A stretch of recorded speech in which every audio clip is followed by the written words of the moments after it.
La parole est à Monsieur Patrice Verchères. Merci, Monsieur le Président. Monsieur le Premier ministre, ce qui ne rehausse pas le débat public, ce sont les propos du Président de la République, mais pas les questions légitimes de l'opposition. Ma question s'adresse à vous, Monsieur le Premier ministre.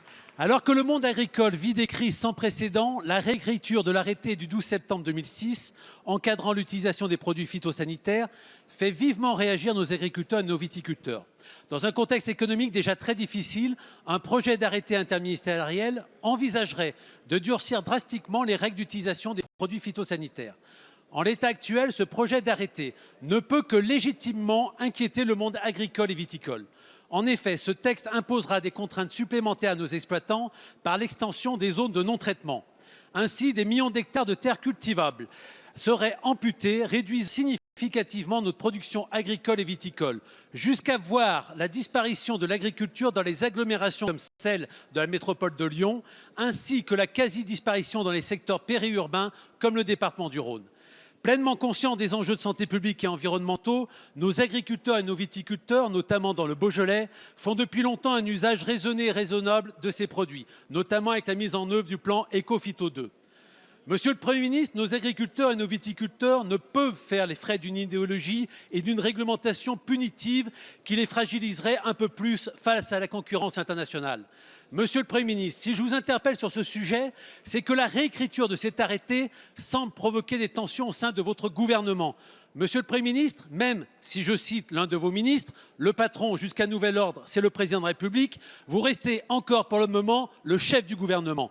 À ce titre, vous avez normalement autorité pour mettre fin à ces tensions et imposer un arrêté qui puisse préserver notre agriculture et notre environnement. Finalement, la question posée par nos agriculteurs est extrêmement simple. Voulons-nous encore produire en France? Voulons-nous encore produire français?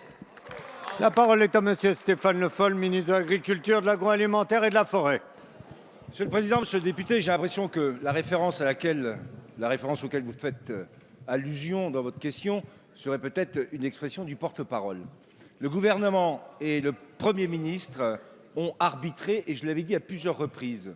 Il ne s'agit pas simplement d'annoncer des choses qui n'ont pas de réalité, pas de fait, et de faire peur à tous les agriculteurs quand il y a une discussion interministérielle qui a été arbitrée entre le ministère de la Santé, le ministère de l'Environnement, le ministère de l'Agriculture, par le Premier ministre. Et quel a été l'arbitrage?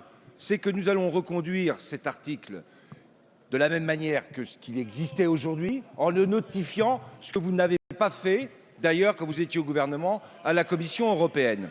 C'est ce que nous allons faire. Donc, cessez d'annoncer des choses qui n'existent pas. C'est le premier point. Et l'arbitrage, le Premier ministre l'a rendu.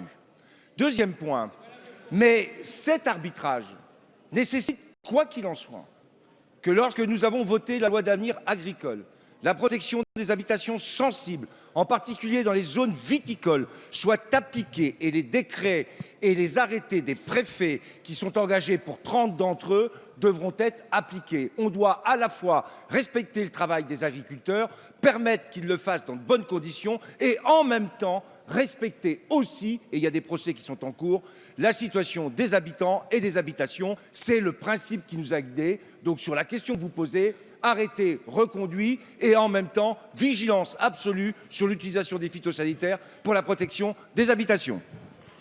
Merci. La parole est à Madame